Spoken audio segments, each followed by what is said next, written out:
Hi, this is Megan Chapman, and thanks for joining me again for the Studio G23 podcast coming to you from Leith.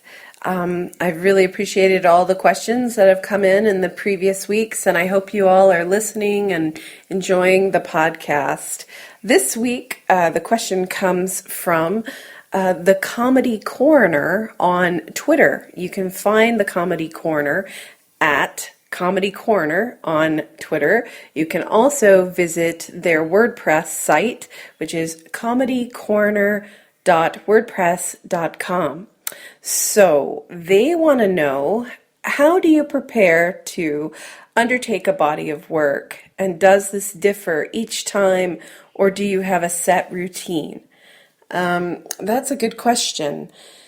How do I prepare to undertake a body of work? Well, it depends. If I'm kind of, I guess I'd say on a roll, then there's not too much preparation. If my life is very busy or chaotic, or I'm adjusting to new situations, personally or emotionally, and kind of struggling to find a theme or a series, then it may take me a little bit longer to get organized. I do like to work in series, so I often do create bodies of work rather than just painting all the time, or random paintings that aren't connected to one another. My goal is to usually paint 10 to 20 or 10 to 25 paintings of a similar theme, and kind of see them through until they're done telling me what I'm here to learn about them before I begin another series.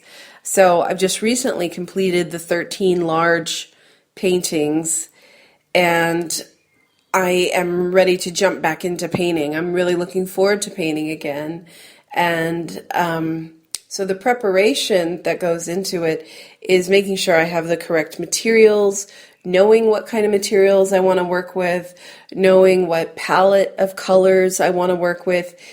So the first thing is sort of thinking and learning from what I've just painted. So I've just painted this body of work in red and yellow ochre and blue and charcoal, and wondering, okay, do I want to continue with that palette and continue this series of works, or have I explored everything there is to explore with this for a while, and am I ready to add something new to the mix? Like, I really enjoyed painting with red, so perhaps I'm ready to use some orange. Or maybe I love that shade of blue, but I feel like I've been using it too much, so maybe I'll try a different shade of blue. Or I pulled a little of aqua into my pieces. Perhaps I'll use more aqua into these next pieces. So there's things like, I'll be looking at art material catalogs. I'll be researching sizes and prices of canvas and various other materials. I'll be remembering a certain turning point maybe in a painting that I just did, and thinking, oh yeah, whatever was happening right there, I want to actually expand on that. Maybe the last painting I did in the last series may spur on something new for the next series that I do.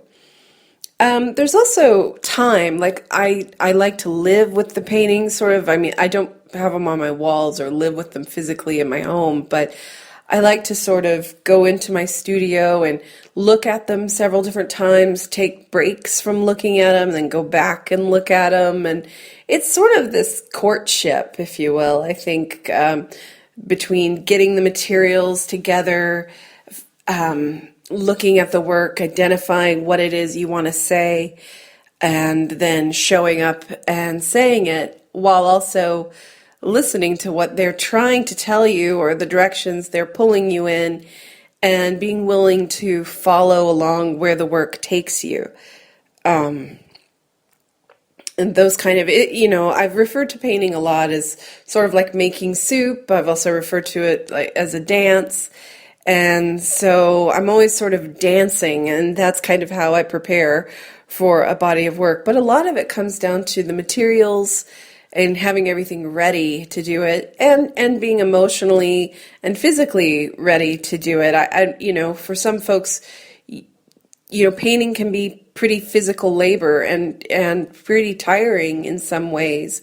You're kind of purging your memory banks and your emotions and everything else and pouring them into these paintings, though it may just look like lines and shadows and colors and shapes.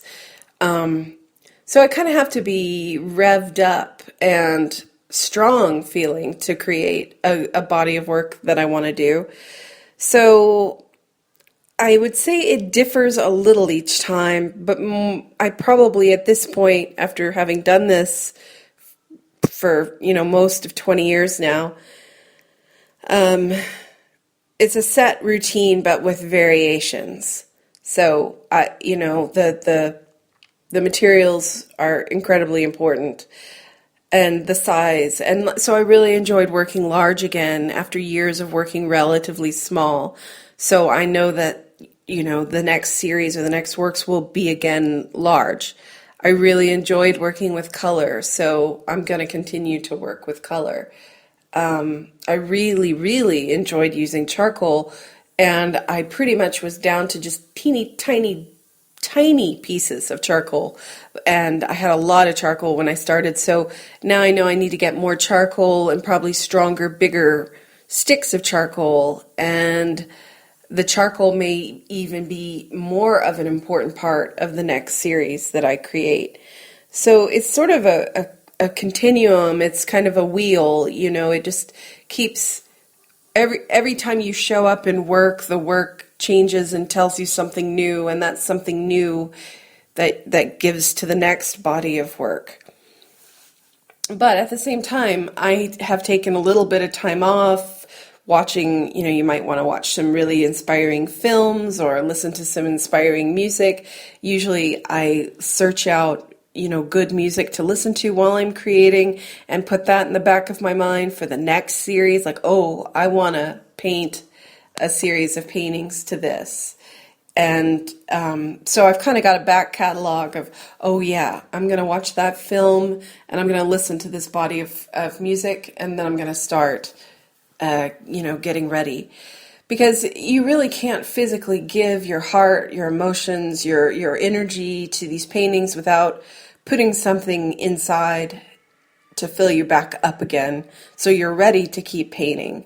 And right now, I just sort of feel like I'm feeling pretty healthy and strong and energized from the last paintings, that I'm ready to just jump back into it, because it's been sort of a long time coming.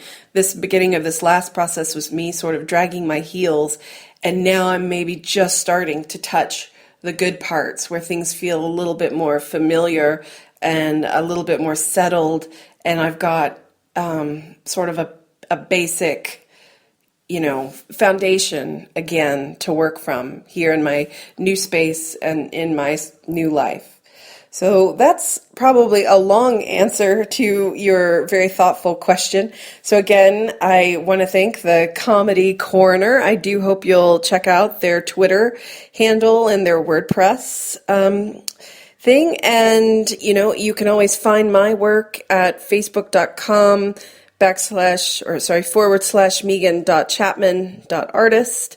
You can find me on Twitter at EtherMaven, Instagram at EtherMaven, and of course at sachiart.com /Megan Chapman. So thank you again for tuning in to Studio G23 podcast.